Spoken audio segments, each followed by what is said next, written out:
What can music teach us about embodiment practice? You don't need to be a musician to have an interest in this question.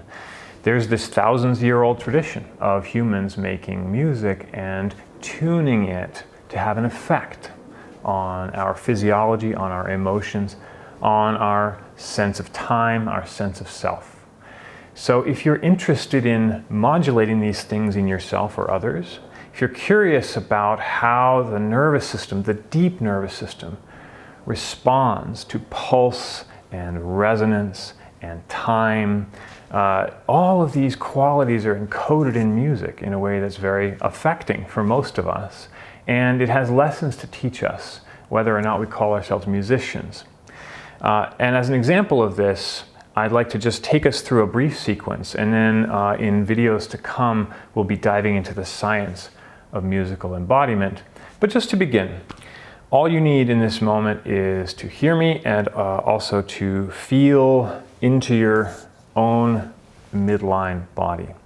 So I'm talking about the column of sort of felt sense that is in front of the spine and behind your sternum, behind your belly button.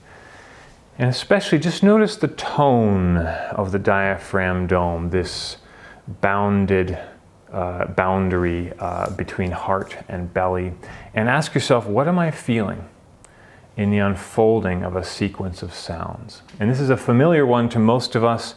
This is part of the Leonard Cohen song, Hallelujah.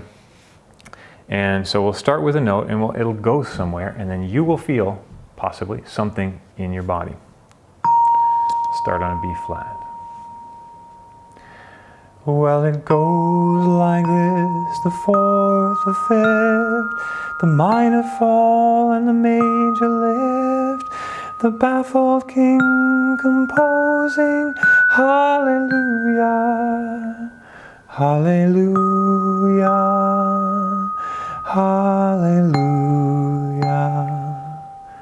hallelujah, hallelujah.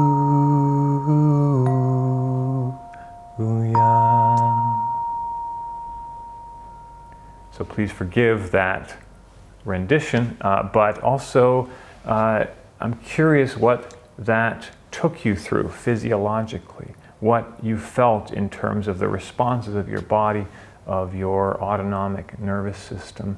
There's something about the storyline of tonality that we just heard which changes something, which can be embedded in a more powerful ritual.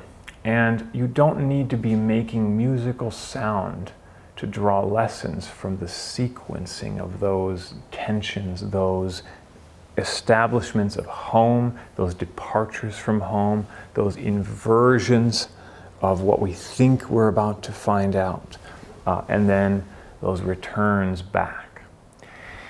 We're going to be looking into other musical themes and other lessons that come from musicality about how to find yourself at home in your body. And if you're interested in this, we're teaching a class called Embodied Anatomy of Music in early October. And I have no idea yet what the final form of that class is. It's the most dynamic workshop in that way that I teach.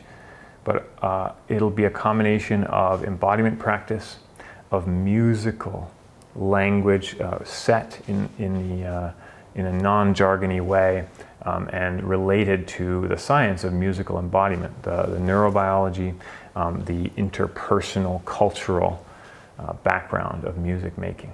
So it's going to be a fun course. If you're interested in the intersection of music and embodiment practice, this one's not to be missed. And I'm so excited to start this process off. Stay tuned for more videos, and thanks for watching.